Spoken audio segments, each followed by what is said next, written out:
우리 인생을 살아가면서 우리가 어떤 관점을 갖고 나의 인생을 바라보느냐,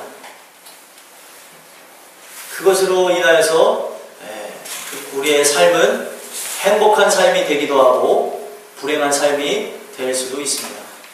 내가 어떤 시각으로 내 인생을 바라보고 내 상황을 바라보고 내 환경을 바라보냐에 따라서 우리는 은혜의 삶을 살아가기도 하고 하나님께 원망과 불평의 인생을 살아갈 수도 있다는 것입니다. 자, 여러분들은 어떻게 생각하십니까? 어떤 사람이 길을 가다가 뒤로 넘어졌는데 코가 깨졌습니다. 이런 사람은 어떻게 생각하세요? 아마 여러분들은 이 재수가 없는 사람이라고 생각할 수 있겠지만 뒤로 넘어졌으면 뭐가 깨져야 되는 거예요? 머리가 깨져야 되는 게 상식입니다. 그런데 코가 깨졌으면 좋아야 될까요? 나빠야 될까요? 좋아야 되죠. 왜냐하면 머리를 다치면 우리 인생이 잘못될 수 있거든요. 그런데 우리는 어떤 얘기를 할 때 우리가 뒤로 넘어졌는데 코가 깨지면 재수가 없다고 하는 얘기로 많이 쓸 때가 있습니다. 그런데 바꿔서 생각하면 참 운이 좋은 사람이고 더 은혜롭게 얘기하면 하나님께서 도우신 사람이에요. 근데 우리는 그런 우리에게 어려움이 닥치고 문제가 닥쳤을 때 왜 나한테 왜 이런 일이 생기는가 하면서 하나님을 원망하고 불평할 때가 있는데, 우리에게 하나님이 은혜의 시각을 열어주면 야, 내가 뒤로 넘어졌는데 코가 깨졌어, 참 하나님이 나를 사랑하시나 보다 라는 생각을 가질 수 있다는 것입니다. 마찬가지로 성경에 보면 이스라엘 백성들이 나옵니다. 이스라엘 백성들이 하나님의 은혜로 그들이 강제 노역하면서 노예로 살던 애굽 땅을 탈출하게 되면서 사막 한가운데 놓여지게 되어졌는데, 여러분들 상식적으로 생각하실 때 사막에 물이 많이 있습니까? 물도 없죠. 먹을 것이 많겠습니까? 먹을 것도 없죠. 위험은 어떨까요? 더 많은 위험이 도사리는 것이 바로 사막입니다. 하나님이 그들을 사막 가운데로 인도하셔서 가나안으로 인도하는 그 여정을 보면 하나님이 그들을 얼마나 사랑하시는지, 물이 없는 곳에서 물이 터져나서 물을 마시게 하셨고, 음식이 없는 곳에서 만나와 메추라기를 보내셔서 하나님이 그들을 먹이시고 또 입히셨다는 사실입니다. 그리고 많은 짐승이나 또 외적들의 위협으로부터 그들을 구원하기 위해서 낮에는 구름 기둥을 그들의 편리를 위하여서, 시원한 그들의 삶과 또 하나님이 함께 하시는 걸 보여주기 위해서 구름 기둥이 있었고요. 밤에는 들짐승들과 외적이 침략하지 못하도록 불기둥으로 그들을 따뜻하게 감싸주시고 보호하셨다는 것입니다. 근데 은혜가 입히어진 사람은 당연히 그런 모든 사건을 보면서 감사하였지만, 은혜가 입히어지지 않은 대다수의 이스라엘 백성들은 광야로 나갔을 때, 사막으로 나가게 됐을 때 하나님을 원망하고 불평불만했다는 것입니다. 하나님이 우리를 탈출시키셔서 하신다는 게 고작 이건가? 사막 한가운데에 우리를 놓이시게 하면서 제대로 못 먹게 하고 마시지 못하게 하고 입지 못하게 하는 게 하나님의 은혜냐 하면서 불평불만을 가졌다는 것입니다. 생각해 보세요. 은혜가 입히어진 사람은 그곳에서도 감사가 넘쳤습니다. 먹을 수 없는데 먹게 하시고, 입을 수 없는데 입게 하시고, 죽을 수밖에 없는데 살려주신 은혜에 너무나 감사합니다. 이게 바로 은혜 받은 자의 바로 관점이라는 겁니다. 근데 은혜가 없는 자는 무엇이에요? 당장 내게 닥쳐진 상황만 보는 거예요. 아이고 옛날이 좋았었는데, 옛날에는 그곳에는 먹을 것도 많았고 입을 것도 많았고 즐길 것도 많고 그랬는데 이 광야에는 즐길 것도 없고 먹을 것도 없고 과연 어떻게 하라는 말인가? 하나님을 불평불만하면서 하나님께 대하여서 욕설까지 하는 사람들까지 있었다는 것입니다. 여러분들은 어떤 분들이십니까? 어떤 분들이세요? 하나님이 주신 은혜의 관점을 가지고 이 세상을 바라보면서 감사하는 이스라엘 백성들 중 소수의 사람들에게 속하십니까? 아니면 다수의 은혜 없는 사람에 속하십니까? 은혜 있는 사람들은요, 그 출애굽 여정, 사막 한가운데를 건너게 하셔서 가나안 땅을 들어게 하시는 은혜를 끝까지 맛봤습니다. 그러나 불평불만하는 인생들은 결국에 가장 들어가야 될 목적지인 가나안 땅을 밟지 못하고 죽었다는 사실입니다. 그게 오늘날 우리에게 우리 자신을 돌아봐야 되는 큰 이유라는 거예요. 우리 인생이 광야 한가운데로 나아가는, 사막 한가운데 혼자 놓여져 있는 그런 아픔과 그리고 고통과 고난의 삶일 수 있습니다. 근데 그런 와중에도 하나님의 은혜가 입혀진다면 우리의 바라볼 곳이, 우리의 목적지는 가나안임을 기억하면서 기쁨과 감사 속에 이럼에도 감사합니다, 저럼에도 감사합니다 하면서 나아갈 수 있다는 거예요. 근데 은혜가 입혀지지 않으니까 이스라엘 백성들처럼 원망과 불평과 하나님을 향해서 욕설을 하다가 결국에 가나안 땅을 밟지 못하는 이스라엘 백성들과 같이 천국까지 못하는 안타까운 사람이 되십니다. 저는 그래서 오늘 이 말씀을 통하여서 저와 여러분이 이 다윗에게 임하여진 큰 은혜로 인하여서 그의 삶이 변화되어지고 그의 삶이 하나님을 바라봤던 것처럼 여러분들이 다윗에게 주신 은혜가 여러분들에게도 입혀져서 감사할 수 없을 때 감사하고 하나님께 영광 돌릴 수 없을 때 영광 돌리는 그런 은혜의 사람들로 변화될 수 있게 되기를 소망합니다. 여러분들 오늘 읽은 본문의 내용 중에 1절을 보게 되어지시면 여호와는 나의 목자시니 내게 부족함이 없으리로다 라고 고백하는 다윗왕을 볼 수 있습니다. 이 시편 23편은 다윗왕이 쓴 시입니다. 근데 여러분들의 인생이 풍족하고 형통한 그런 삶 속에서 하나님 내 목자가 되셔, 내가 원하는 걸 다 들어주시고 내 삶을 아주 좋게 만드시네, 하나님 정말 감사합니다, 이렇게 고백하는 것 어느 누구나 할 수 있습니다. 어느 누구나. 그런데 이 다윗이 이 고백했던 시점이 어느 시점이냐면 도망자의 인생을 살게 돼서 죽음 가운데 놓여졌을 때 한 고백이었다는 거예요. 사울왕이 이 다윗왕에 대한 그 시샘으로 인하여서 그를 죽이려고 들었습니다. 저거 좀 꺼주세요.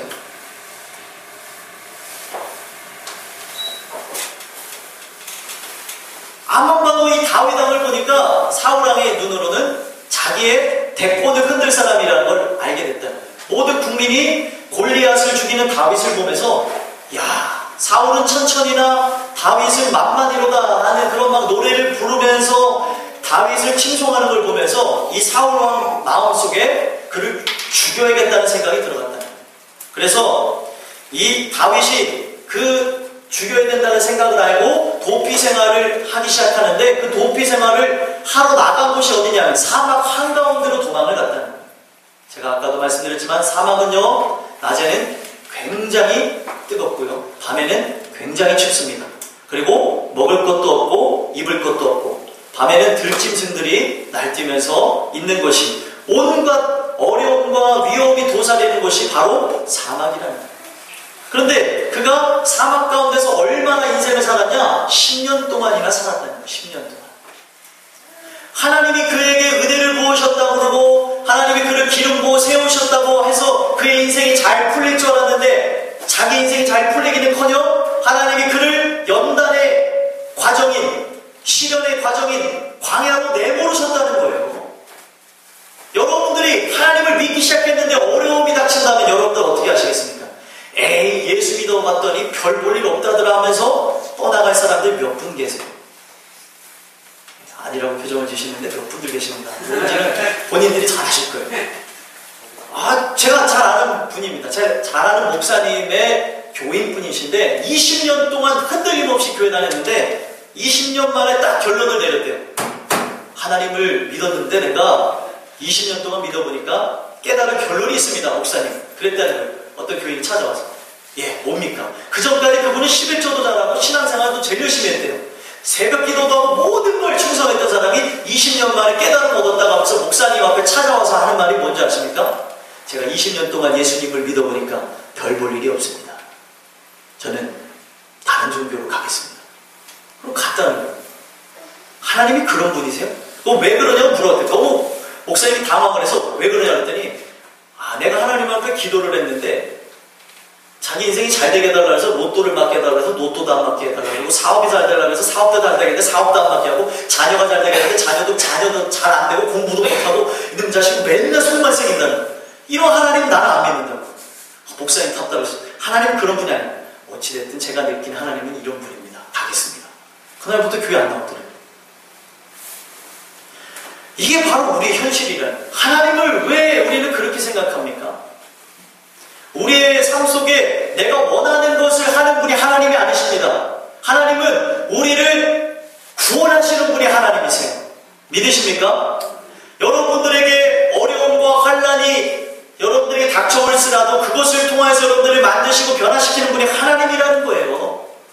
근데 우리가 그 하나님을 자꾸 내 머릿속으로 그리고 내가 만든 하나님은 이렇게 하셔야 돼. 복을 주시고 나의 삶 속에 무적과 같은 존재로서 나를 해하는 자에게 내가 저주를 품으면 입이 싹 돌아가서 죽어버리고, 이런 하나님이 하나님 아닙니까? 그런 하나님이 하나님이 아닙니다. 성경은 그런 분이 하나님이 아니라고 당연히 얘기하고 있어요. 근데 우리의 마음속에서는 자꾸 그런 하나님을 원한다. 왜 그렇습니까? 우리가 아직까지 은혜가 입혀지지 않아서 그렇다. 이 다윗에게 그런 은혜가 입혀지니까 그 광야 한가운데서 도망자로서 인생을 살아가면서 이제 내일이면 먹을 게 떨어져서 죽음이 닥쳐올 수 있는 그런 환경 가운데서 하나님을 향해서 고백한 것이 여호와는 나의 목자시니 내게 부족함이 없으리로다 라는 고백을 했다. 정상이에요? 정상이 아니에요? 정상이 아니죠. 하나님의 은혜를 입게 되어지면 관점이 달라져서, 시각이 달라져서 세상 사람들이 바라보는 시각과 달라집니다. 믿으십니까? 세상 사람들은 뭐가 있어야 돼요? 돈이 있어야 되고, 명예가 있어야 되고, 권세가 있어야 되고, 그리고 향락이 있어야 되고, 내 삶 속에 성공이 있어야 된단 말이에요. 그런데 진짜 믿음이 들어간 이 다윗의 경우에, 은혜를 받은 이 다윗의 경우에는 모든 것 다 하나 없어도 바로 우리 목자 되시는 하나님 한 분이면 충분합니다 라는 고백을 했다는 거예요. 이 고백이 여러분들의 고백이 될 수 있게 되기를 소망합니다. 여호와는 나의 목자신이라는 것은 어떤 고백을 이야기하냐면 하나님이 나의 목자가 되어 주셨다는 거예요. 성경에 보니까 우리를 양으로 비유합니다. 우리는 길 잃은 양과 같은 자들인데 목자 없는 양같이, 우리가 부르는 찬양 중에 있죠. 어두운 제약길에서 목자 없는 양같이 모든 사람 길 찾아 헤맨다. 이런 찬양 들어보셨죠? 우리가 잘 부르는 찬송가에 나오는 가사입니다. 모든 사람들은 목자 없는 양같이 인생을 살아가게 되어집니다. 그리고 개 중에 양이라고 자부하는 분들 중에는 염소인 분들도 있어요. 성경에 보니까 양과 염소의 비유를 통해서 양은 오른편으로 들어가고 염소는 왼편으로 들어가서 오른편으로 들어간 자는 천국에 가게 되어지고 왼편으로 들어간 자는 지옥 가게 되는 걸 보게 되어집니다.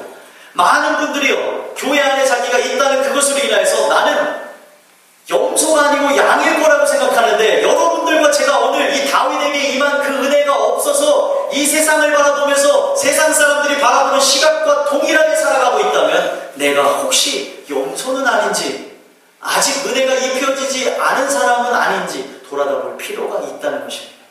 정말 하나님을 만난 사람의 고백은 이 모든 것을 내게 가지고 있어서 행복한 것이 아니라 없어도 그분 한 분만으로 행복할 수가 있다는 거예요.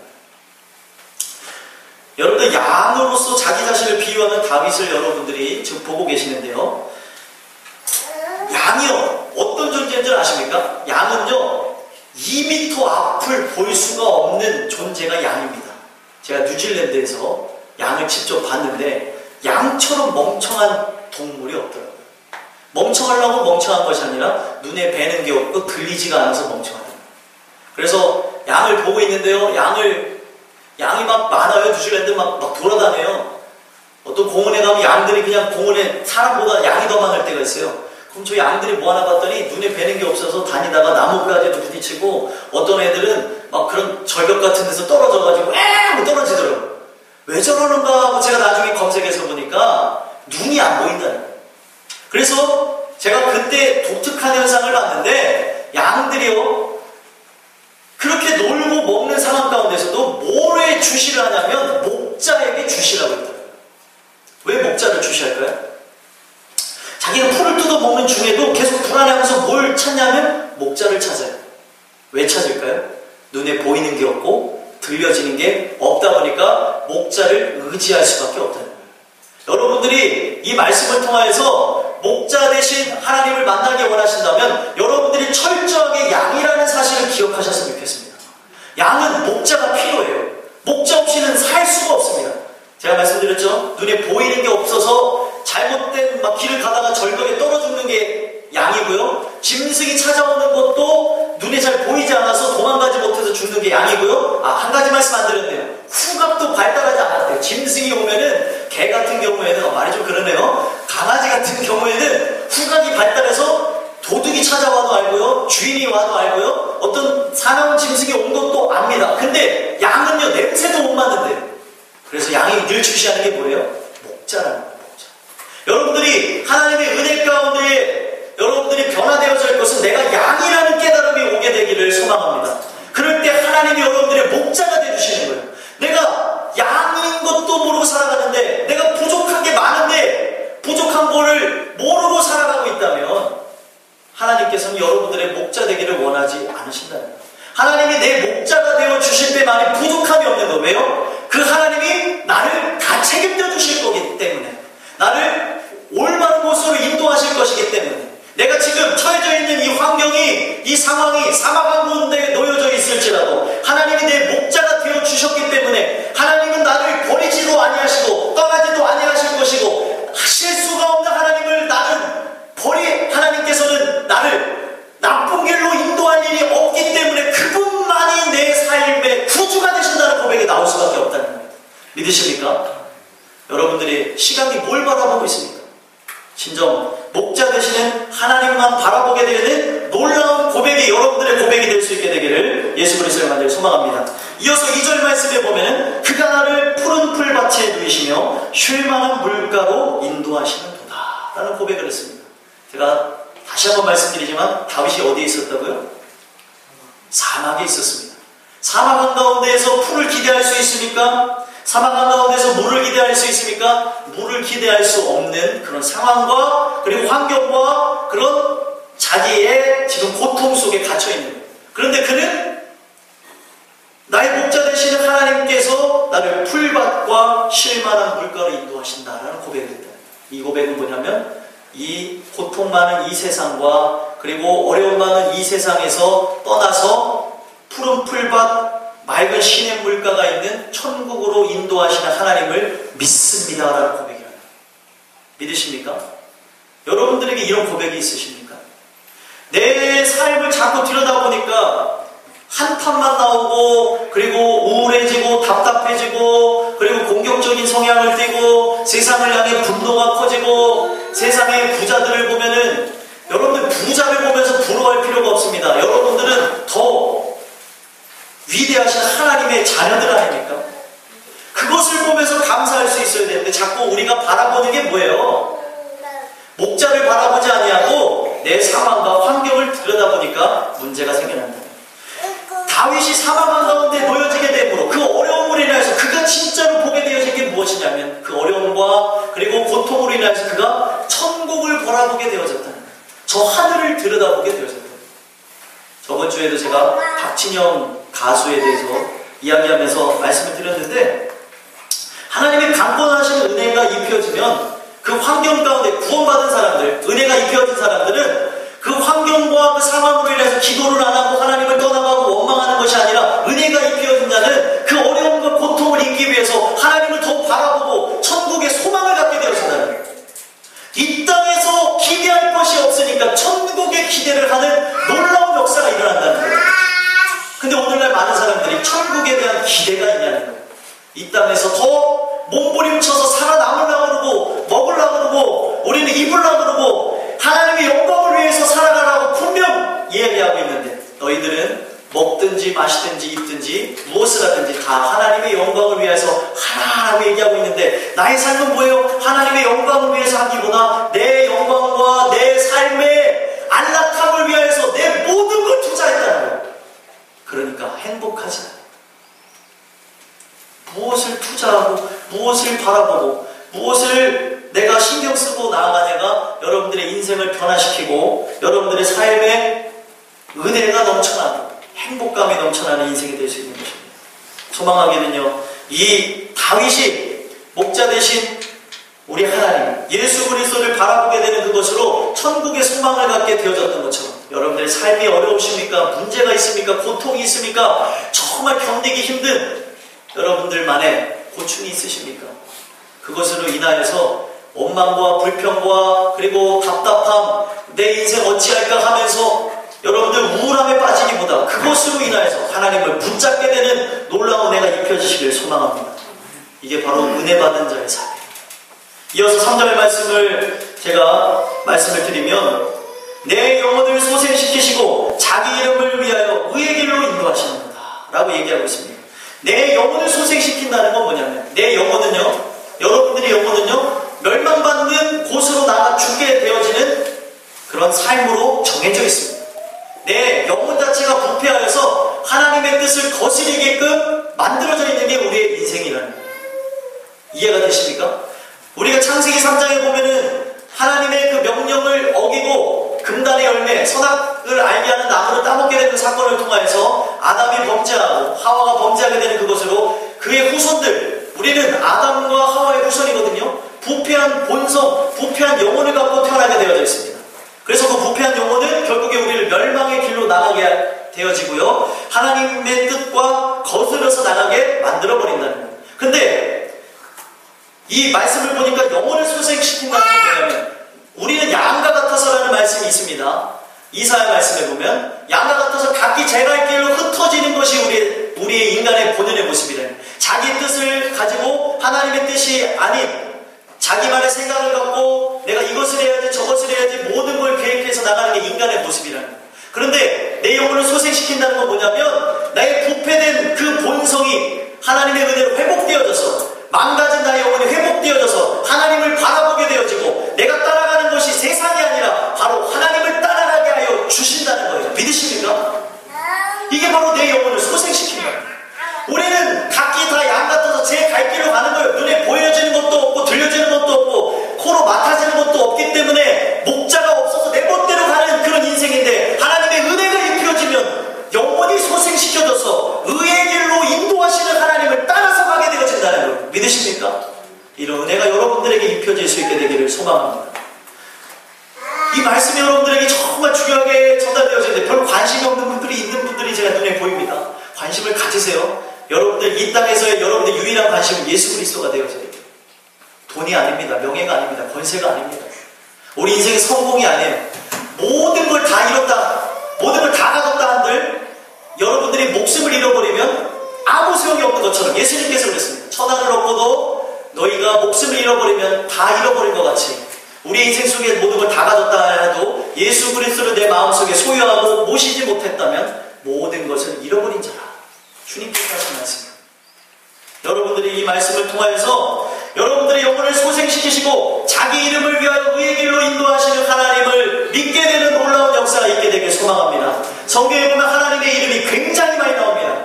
임마누엘 하시는 하나님, 무소부재하시는 하나님, 전지전능하시는 하나님, 여호와 하나님, 에베네셀 하나님, 여호와 니시의 하나님, 여호와 라파 하나님, 하나님의 이름만 봐도 어마어마하게 많아요. 이건 뭘 상징하냐면, 그 하나님께서 모든 삼라만상을 주관하신 그 하나님의 그 이름은요 곧 자신을 나타내는 거 아닙니까? 하나님은 영혼을 변화시키는 분이에요.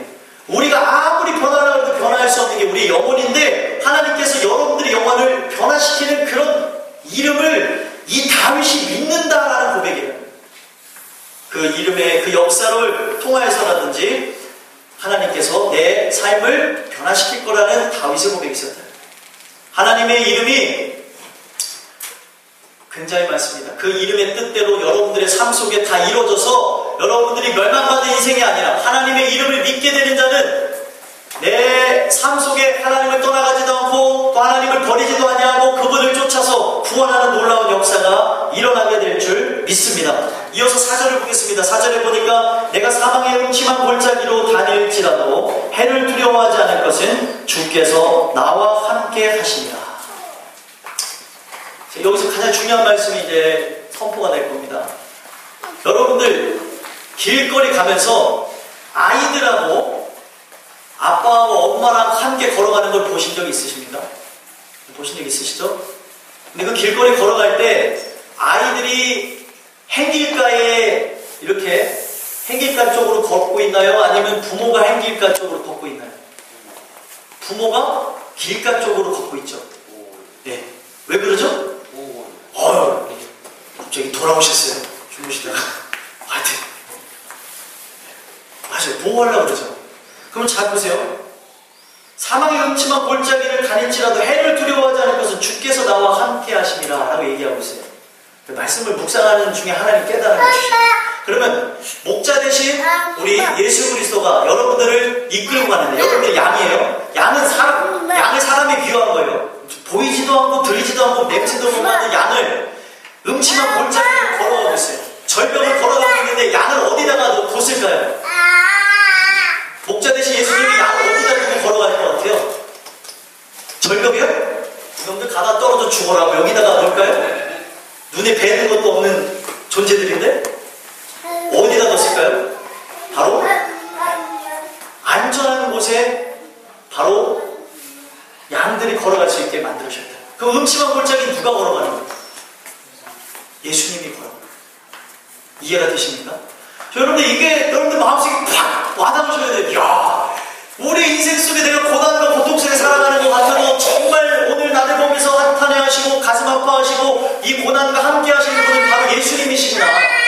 예수님이 나와 함께 하시기 때문에 나는 기쁨과 감사가 넘칠 수밖에 없는 거구나 라는 걸 깨달으셨으면 좋겠습니다.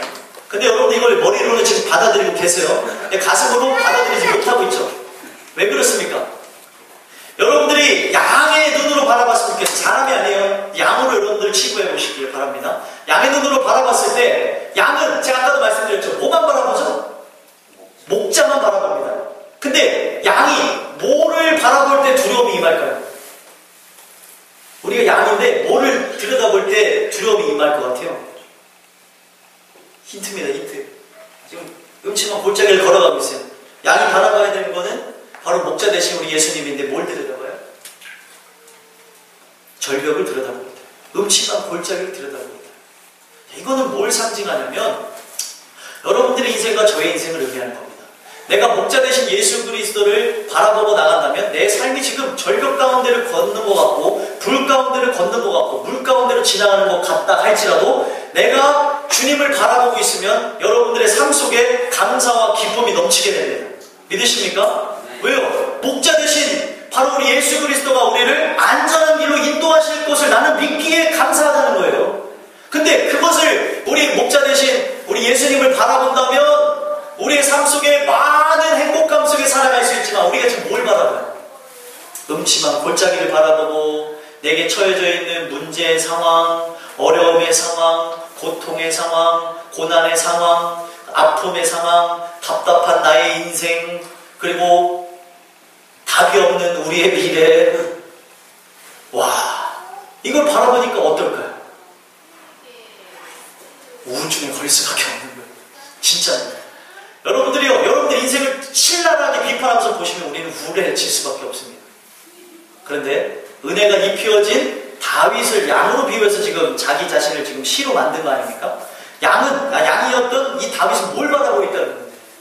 바로 목자 대신 예수 그리스도를 바라보고 있다. 이건 뭘 상징하냐면 오늘날 우리가 저 하늘을 바라보고 있느냐, 천국의 소망을 두고 있느냐, 아니면 이 땅을 바라보고 이 땅의 소망을 두고 있느냐를 바로 하나님께서 나눠서 하신 말씀이라는 거예요. 이 땅의 소망을 둔 자는 행복할까요? 행복하지 않을까요? 행복하지 않죠. 빌 게이츠랑 저랑 비교하면 저는 형편이 없거든요. 빌 게이츠는 정말 멋있는 사람인 것 같아요. 저도 좀 그래봤으면 좋겠어요. 서울대학교 딱 왔는데 서울대학교가 너무나 허름하대요. 야, 여기 무슨 이기가 꼈고 여기 참 무너질 것 같구나 해서 아이고 내가 여기 돈을 받으면 강연하러 왔는데 얘를 되게 못 사네. 500억 주고 가자. 500억 줬대요. 500억. 저번에도 한번 말씀드렸죠. 빌 게이츠는 그렇게 살아갑니다. 빌 게이츠랑 저랑 비교하면은요, 저는 사람들한테 50원도 줄 돈이 없거든요.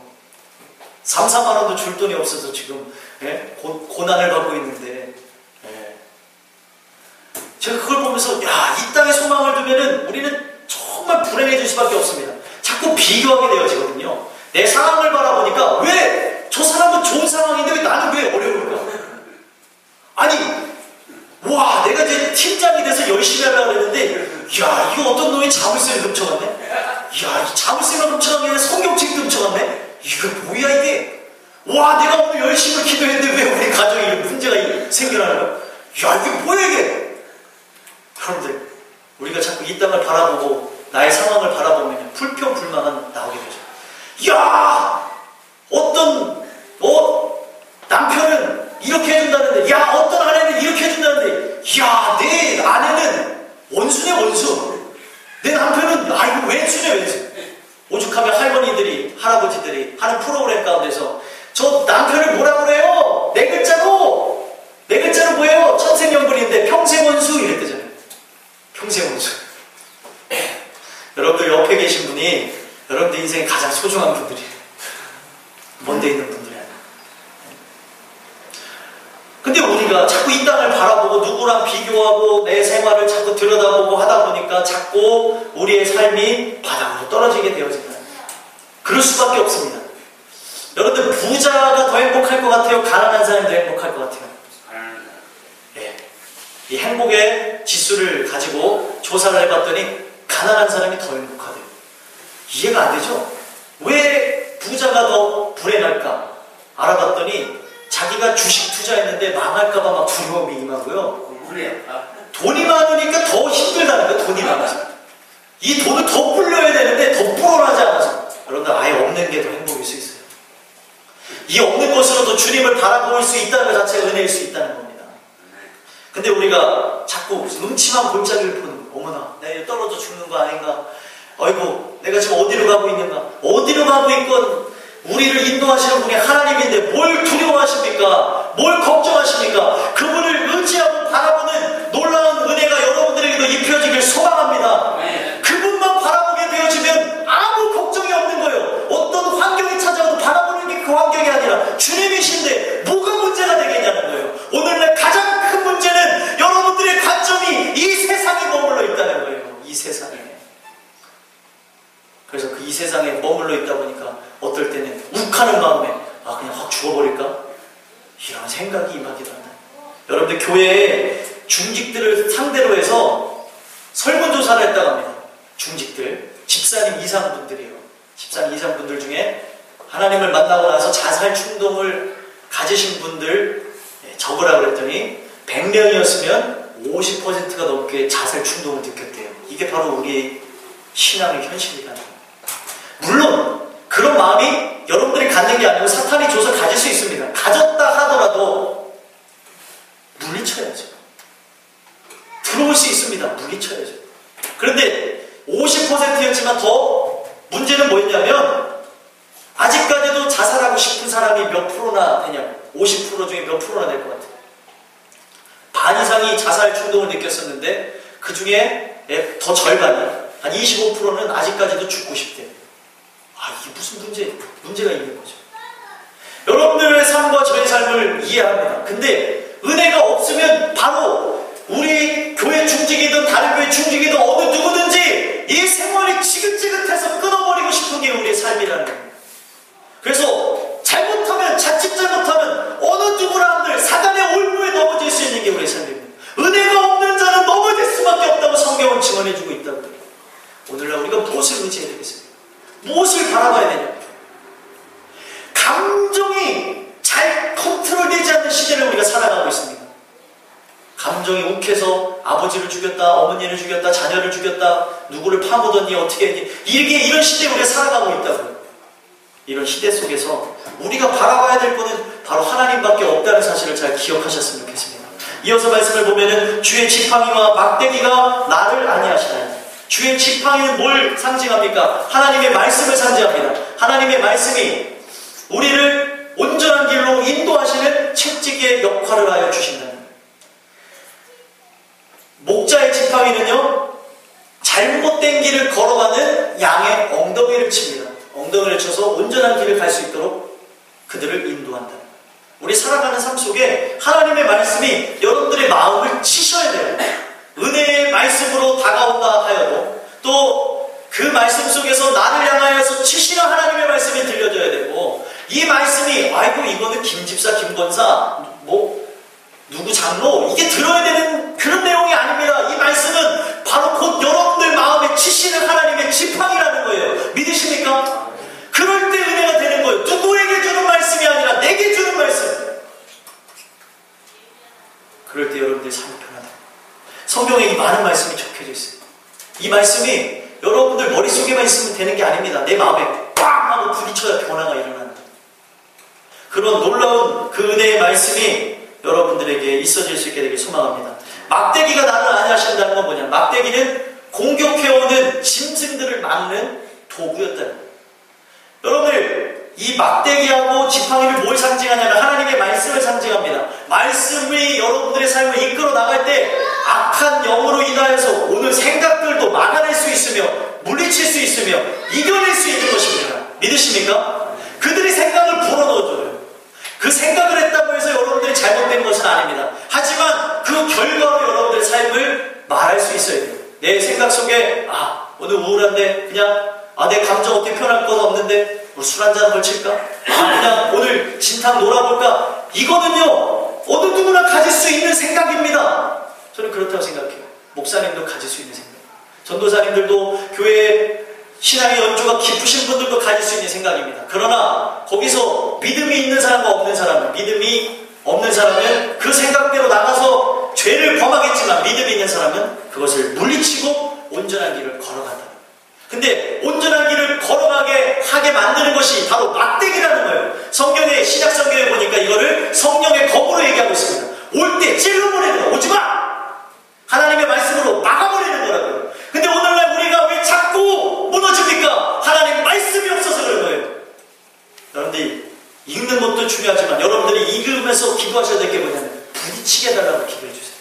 이 말씀 내게 부딪히게 해주세요. 누구에게 하는 말씀이 아니라 내게 주시는 말씀인데 하나님 왜 자꾸 이스라엘아 들으라, 이스라엘아 들으라. 아이고 이스라엘이 참 이상하게 살았나 보네. 얼마나 하나님이 그 인생들 안 살면 왜 자꾸 들으라 들으라 했을까? 이스라엘이 누구냐면 영적으로 바라보면 여러분이에요. 바로 저라는 사실입니다. 근데 자꾸 말씀을 보면서도 아이고 이스라엘 백성들 아이고 그렇게 어리석어 금방 하나님 좋다고 바로 금방 하나님 모른다고 하고 이게 사람일까? 그게 바로 우리 모습이에요. 이 성경은요 누구에게 하는 말씀이 아니라 다 저와 여러분들에게 주시고 있다는 사실을 잘 기억했으면 좋겠습니다. 여러분들이 말씀으로 세워졌을 때 그 말씀의 은혜가 철철 넘칠 때 어떠한 그런 사탄의 말로도 넘어지지 아니하고 쳐낼 수 있는 능력이 여러분들에게 임하신다는 사실입니다. 그 은혜를 간구하며 나가는 여러분들의 삶이 되시기를 예수 그리스도의 간절히 소망합니다. 5절 이어서 보면은요 주께서 내 원수의 목전에서 내게 상을 차려주시고 기름을 내 머리에 부으셨으니 내 잔이 넘치나이다. 자, 이걸 뭘 상징하냐면요 다윗은요 왕의 기름을 부음을 받았지만 왕으로서 살아가지 못하고 쫓겨났습니다. 지금 광야에서 지금 제사장으로부터 말만 왕의 기름 부음을 받았지 왕의 역할을 하나도 못하고 있는 상황이에요. 얼마나 답답하겠습니까? 근데 하나님이 그에게 위로의 말씀을 주시는데 원수를 바로 내 목전에서 두게 하고 내 머리에다가 기름을 부어주겠다라고 얘기하고 있다. 이건 뭘 상징하냐면 잘 들으셔야 돼요. 이게 잘못 들으면요 이상하게 들릴 수 있거든요. 하나님께서 원수하고 그리고 구원받을 이 다윗을 초청을 하신 거예요. 그래서 다윗은 지금 이쪽에 앉아있고요 원수는 저 반대편에서 지금 상이 차려진 곳에 다윗의 모습을 이렇게 보고 있는 거예요. 상이 차려져 있는 곳에. 근데 상이 차려져 있는 곳에 이 다윗이 나와 있는데 우리 목자 되신 예수 그리스도가 그의 머리에다가 기름을 부어주는 장면이 나와요. 여기에 악한 사람들이 다 앉아있는데 이걸 뭘 상징하냐면 너희들은 다 이 사람에게 굴복해야 된다, 복종해야 된다는 뜻입니다. 그러니까 이 하나님이 주신 이 은혜가 뭐냐면 기름 부음이라는 그 은혜는 뭘 상징하냐면 하나님께서 우리에게 축복해 주셔서 악인들의 이를 꺾으시고 그들의 팔복을 부러뜨리시고 그들의 모든 그런 계획들을 다 수포로 돌아가게 하여 주신다. 믿으십니까? 여러분들이 고난이 없으셔서 사람들에 의해서든지 아니면 악한 영에 있으든지 그런 많은 그런 고난이 없어서 이렇게 반응이 없으신 건가요? 원수를 내 목전에 두면서 얼마나 약올르겠어요. 원수가 내가 무시하고 정말 바라봤을 때 아니라고 했던 사람이 온갖 축복을 다 받게 되어지는데 온갖 하나님의 은혜를 다 받게 되어지는데 얼마나 그들이 배가 아프겠냐는 거예요. 이것이 사탄에게 해당되어지고 여러분들을 예수 믿는다고 비방하고 욕하고 핍박하는 자들에게 보여주시는 하나님의 은혜라는 거예요. 이 기름 부음이라는 그 뜻도 굉장히 많지만 하나님께서 바로 내 삶 속에 많은 축복들을 이뤄주시겠다. 가장 큰 축복이 뭘까요?